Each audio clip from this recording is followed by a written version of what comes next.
So I'm going to do a video on operating Springfield Phantom 1. This is S146PM, and just to show, give a general view of how things work and how the car drives.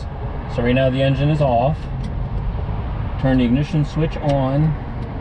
It's warm at the moment, so I don't need any starting carburetor. I have the ignition lever all the way down to the bottom, and I have the governor lever all the way down at the bottom. I touch the starter button, it turns over a bit, and then I give the throttle a brisk flip up, maybe about 3/4 of the way, and then it starts.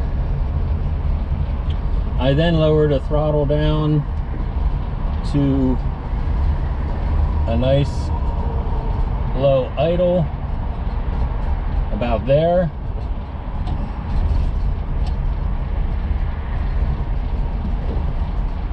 Then we press the clutch in, put it in first gear, release the handbrake, and start driving. Just as you start moving a bit, put it in neutral, go into second, a little bit of a grind there, so that's shifting into third. So one of the tricks is, and I'll do this again,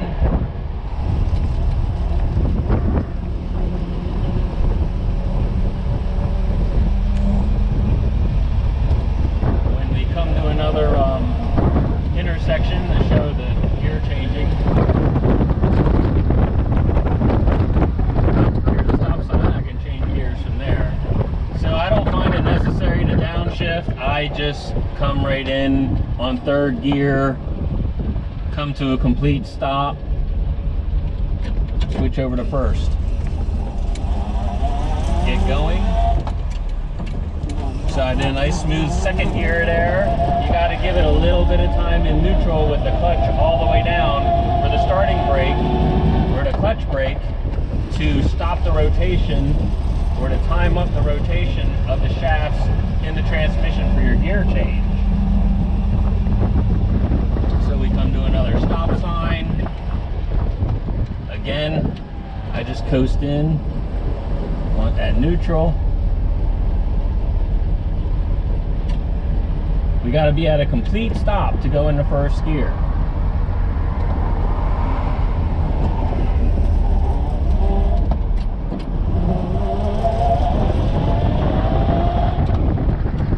Now as the oil gets hot, it's going to get thinner, and that's going to make the shifting dynamic a little bit different.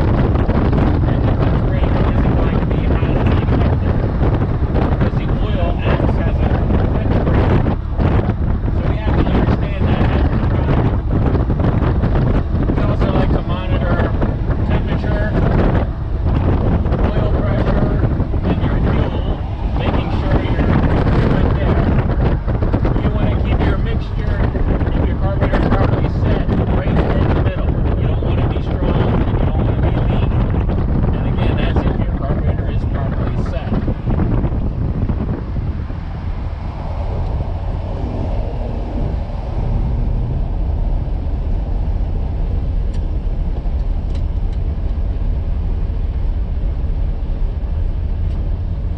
having a low idle is beneficial for shifting as well.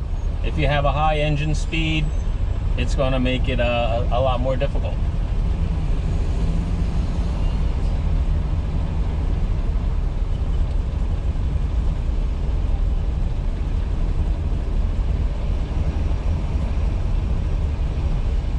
I recommend, especially on the warmer days, just keep your radiator shutters fully open.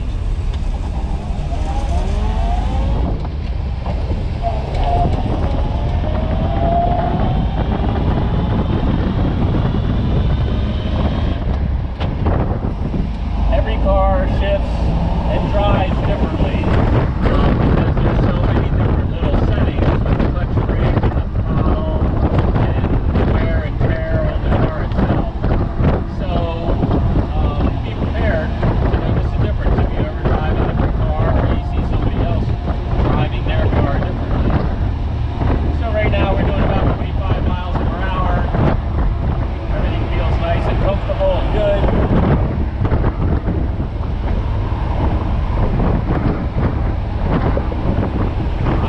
solid turn signal, so we're going to make a little lane change to the left.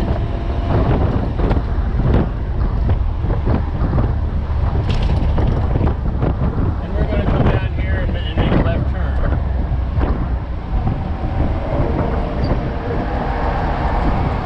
We will get out of traffic a little bit here.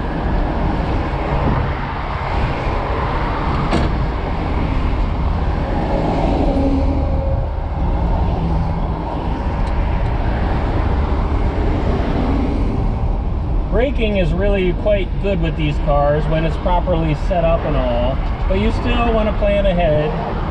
And you know, if you feel you want to supplement the braking some, you can use the handbrake on occasion. Sometimes it makes it a little easier on a hill if you're pulling out on a hill and you don't want to coast backwards.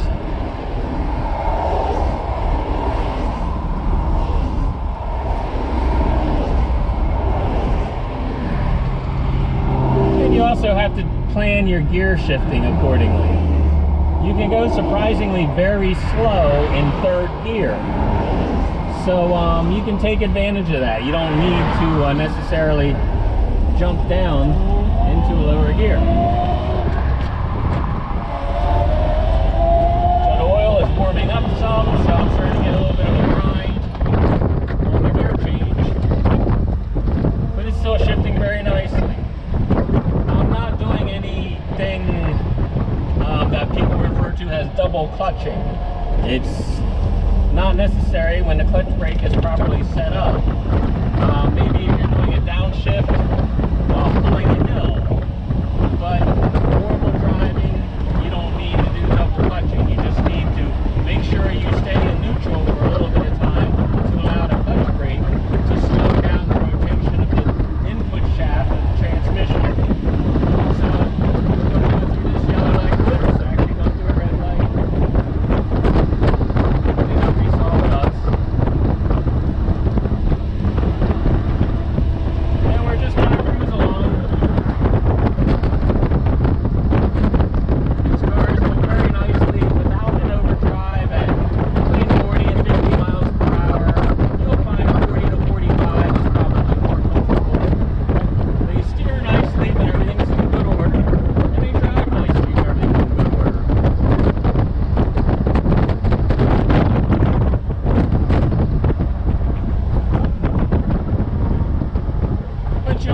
Remember, you're in an ancient car for the most part.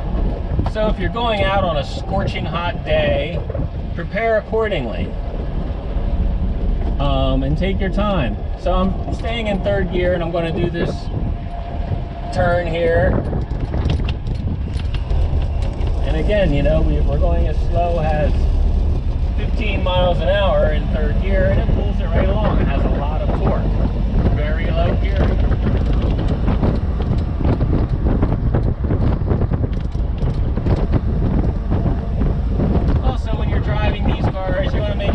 Ahead, see what's going on, and be aware of your surroundings, and realize, again, you're in an old car. It's not going to steer and handle and brake like your brand new car of any description, but it's going to do really well out on the highway and be a lot of fun to drive. There's plenty of power, plenty of torque, and when things are right, they are very, very reliable.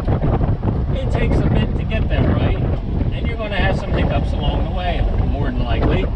So again, be patient, be understanding, and when you finally get to that spot, you're going to be incredibly happy with it. Again, we got to be at a complete stop to go into first gear.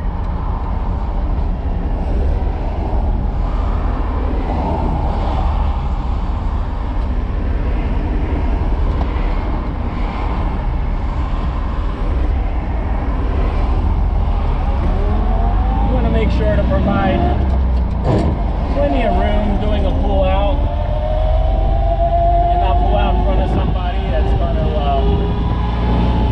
possibly run into you.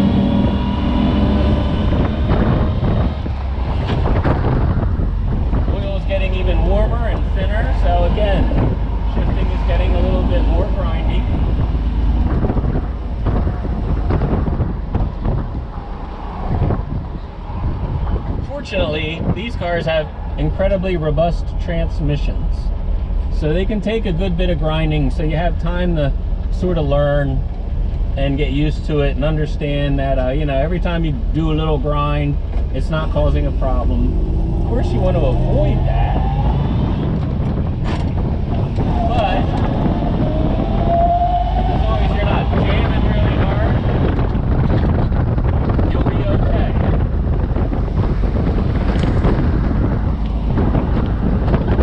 In the 35 years I've worked on these cars as a full-time profession, I have yet to replace any transmission components. Transmission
Phantom 2s, 2025s, Derby Bentleys, 2530s race, they all have Bajur systems.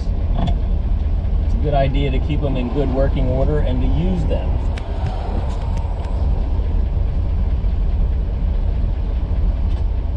They make a significant difference to the wear and tear of your car.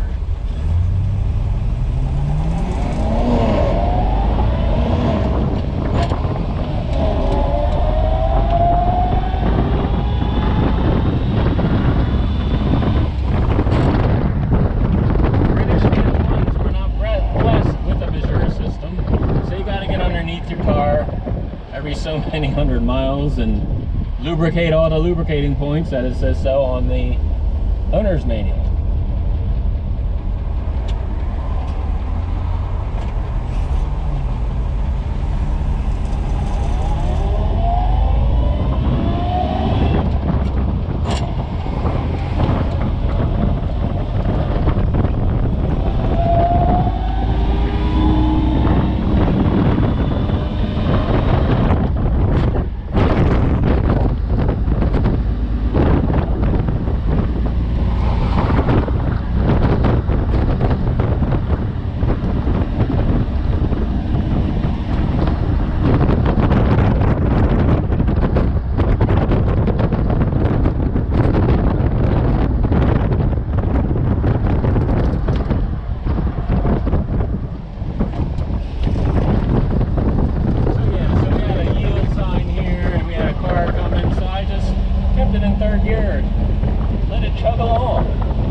good idea.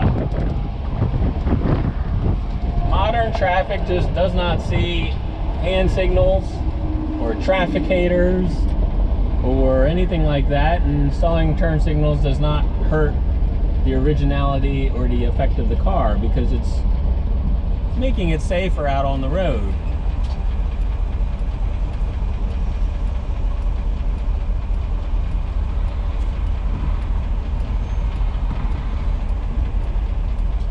So again, we're just monitoring our gauges. Our temperature's right at the middle. Our oil pressure is nice and high at 45. And of course our ammeter's waving because of the effect of the turn signal flasher. And a lot of people don't quite understand a lot of these charging systems.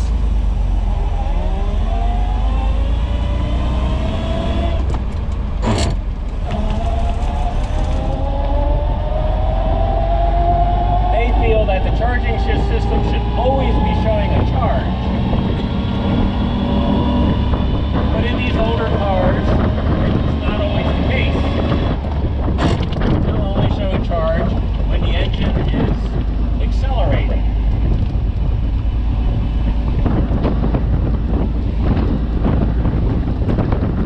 If you're standing at an idle, or if you're stopped at a stop sign, it may show no charge or even a discharge. And if you have your headlights on or any other electrical equipment and you're at a standstill, it may discharge even significantly, maybe even 10 amps. And it may do that for the duration of the time you're at the red light or the stop sign. And that's okay, because when you start moving again, you'll be replenishing your battery.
Another thing that's incredibly important is the use of the clutch.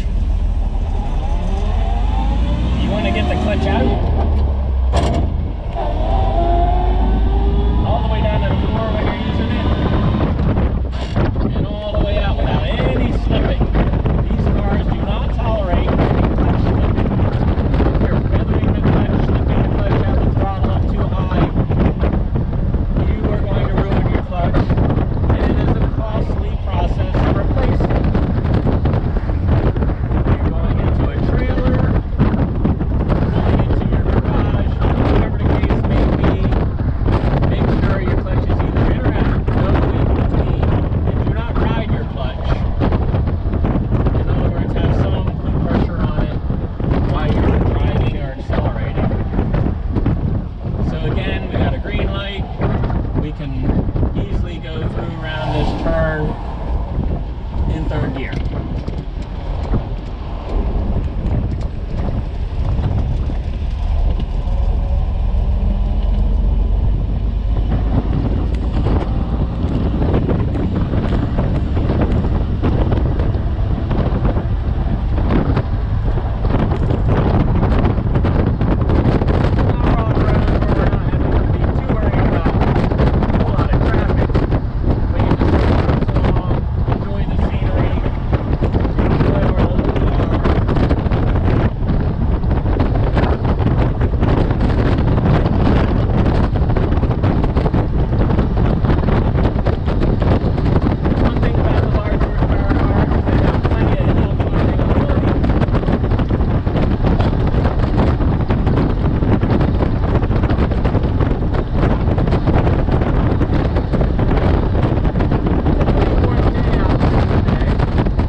to be out on the road if you use them frequently and maintain them. They have plenty of drivability, and they're a joy out on the road. Yeah, you don't have power steering and power brakes and air conditioning, and you know, they just didn't have that back in that day. But we can still have a good time and still be safe.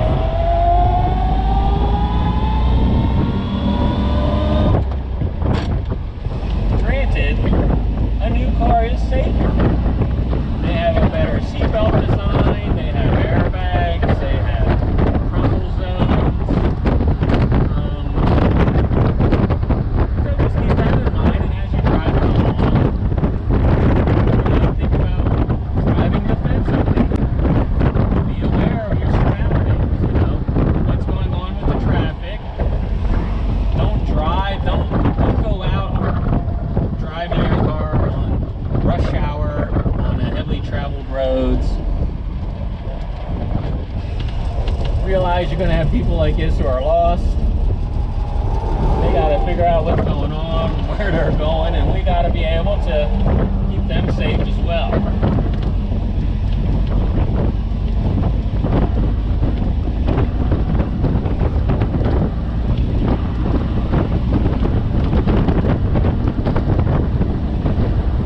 Now you'll notice that as I'm driving along, I have not had to do anything with texture or timing. We put those in those positions, and then we drive. Throttle, a little bit here and there, but there's really no necessary, no need to, once the engine's warmed up and we're driving along.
I know some people that experienced it and will never drive their car again.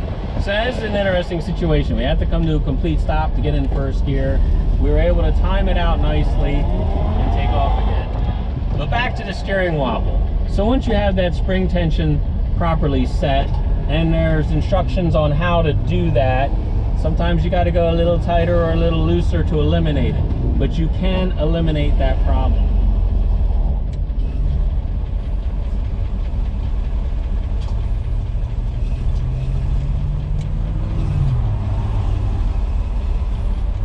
I don't know if somebody up here is making a left turn. Yes.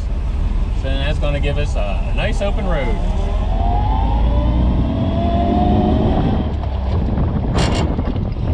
I waited a little too long for shifting. That's why I had so much grinding.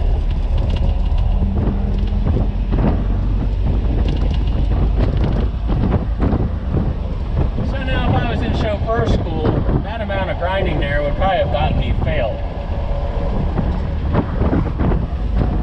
Once I get more used to a car, I can shift almost all the time without it overthinking. It takes a little bit of time because, like I say, every car drives a little bit differently.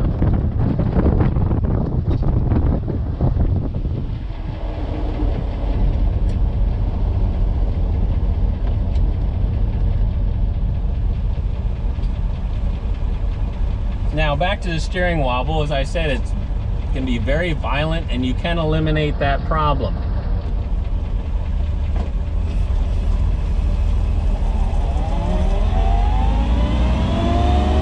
Just be aware of it. Every model, every pre-war Rolls-Royce Bentley, every model I've experienced it with.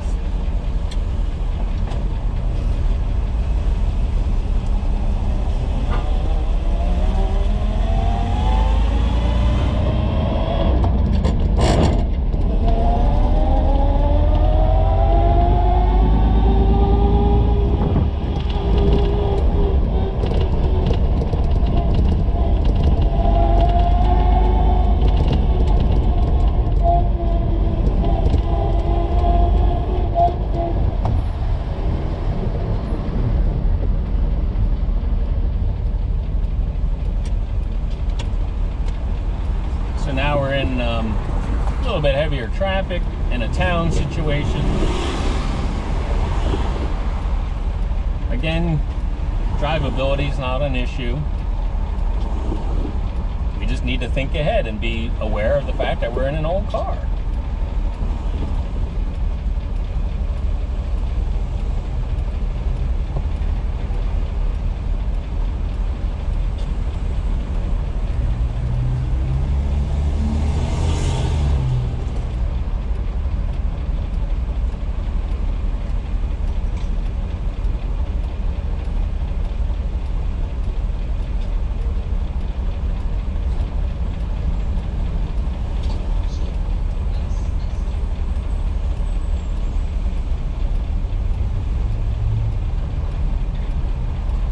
I'm just gently lowering the idle a little bit.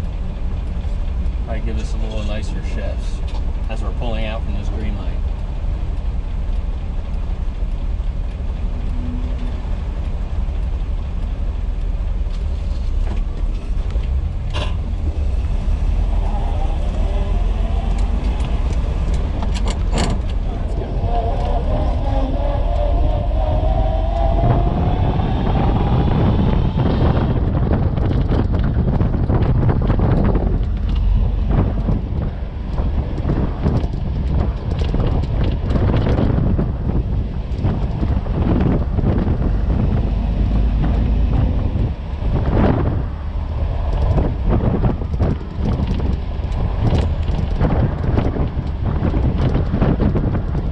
Another important thing is to make sure you have a good rear view interior mirror.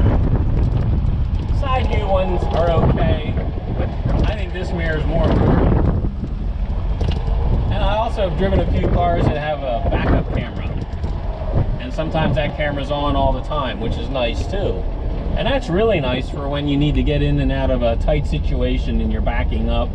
And you know, these cars without power steering do steer stiffly, especially in slow.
lot of the Rolls-Royce and Bentleys.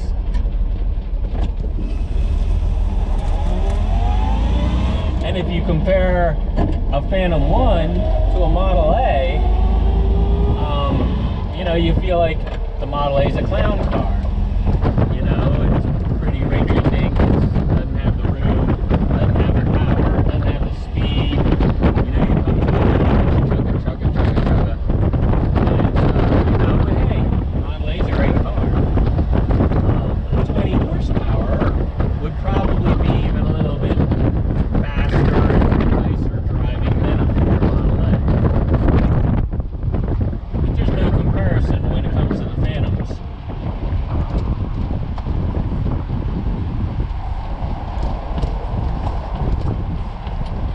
So we're just ending our drive now.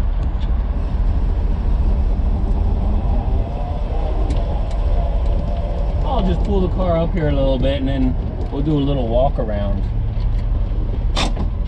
Another thing, now when shutting down, this is important. You want to bring your throttle lever and your timing lever all the way down to the bottom and then turn off your ignition. If you just turn off the ignition, chances are it's going to backfire, and it's going to be a rather loud backfire. So be ready for that. This car I've equipped with a battery shut-off remote switch, so I can turn all the juice off just by flicking a little switch that I have underneath the dashboard here. And I feel that's a safety feature. If you have a battery cutoff switch that takes a bit of time to get to and turn on and off, then if you have a problem, it's going to take you a while to get to that switch, and you wanted to shut your electric off sooner. So you flick it back on with that, and there it is. So now we have our electric off, our ignition off.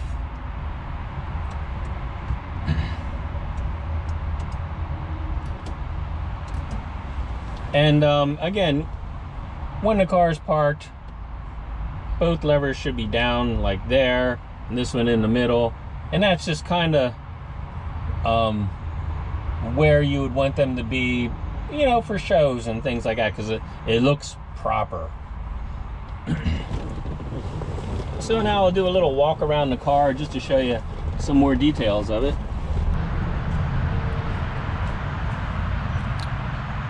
It's a big, impressive car.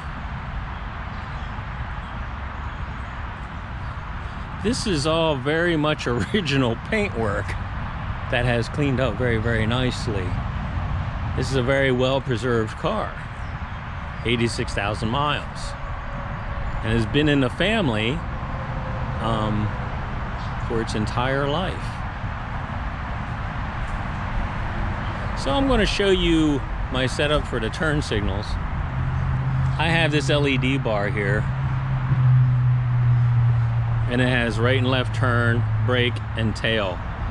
And you know, when you, oops, my book, it's not really very noticeable. But when you turn it on, it's a different story. So now I have my switch right there. I'll turn our power on. My right switch.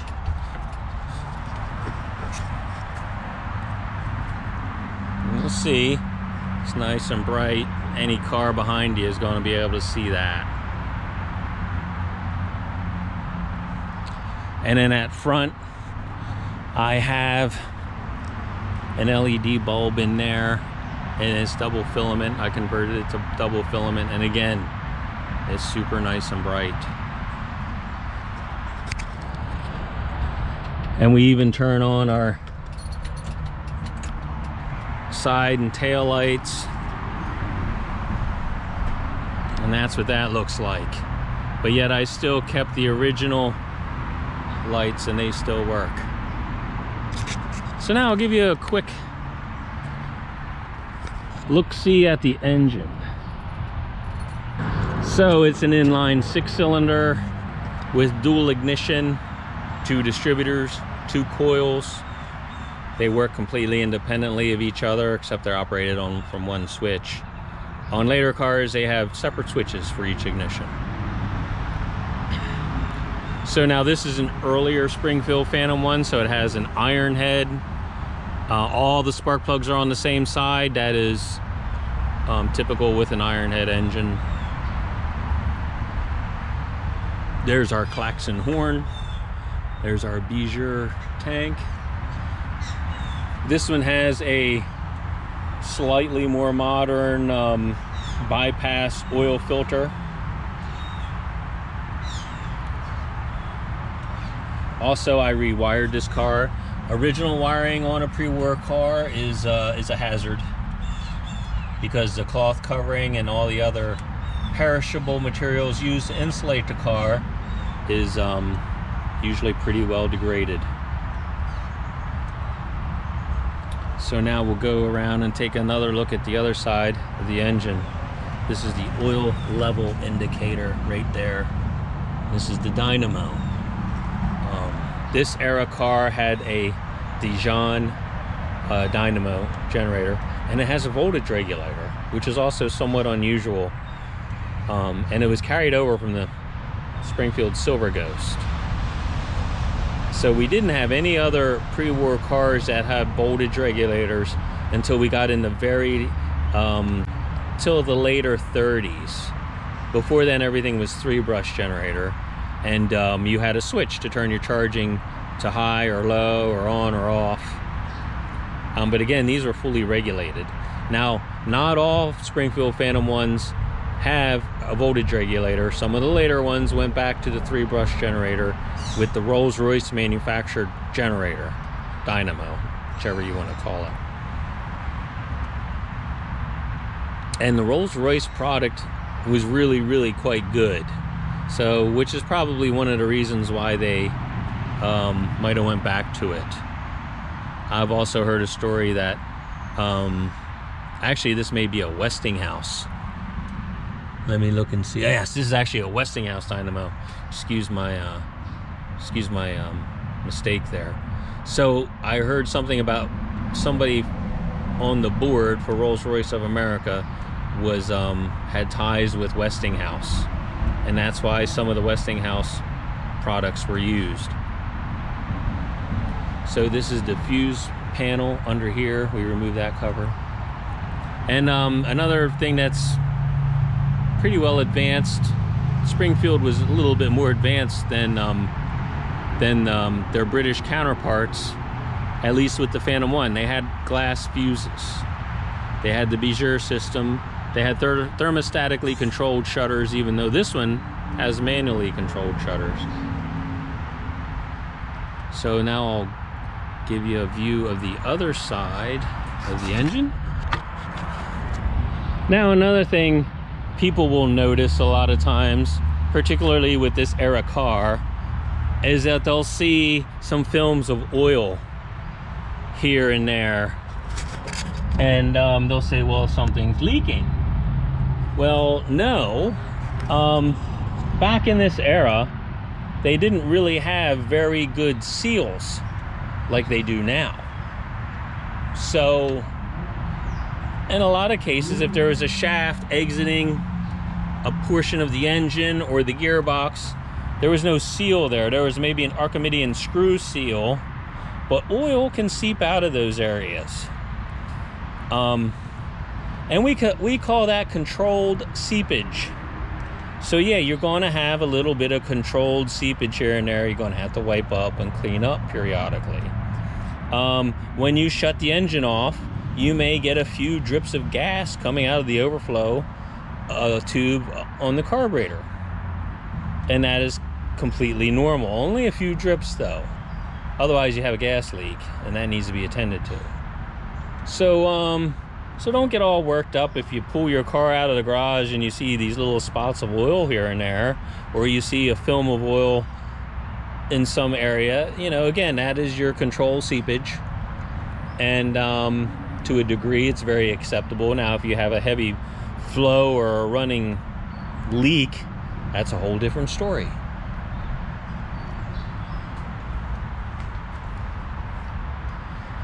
So that's really all about I got to say about these cars for now.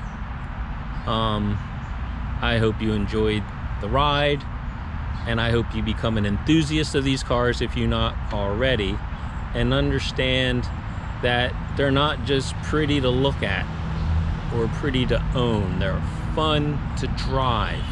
It can be an expensive and a time-consuming process, but it's well worth it. And once you get there and you get all the bugs worked out, you will enjoy your car. Thank you for watching.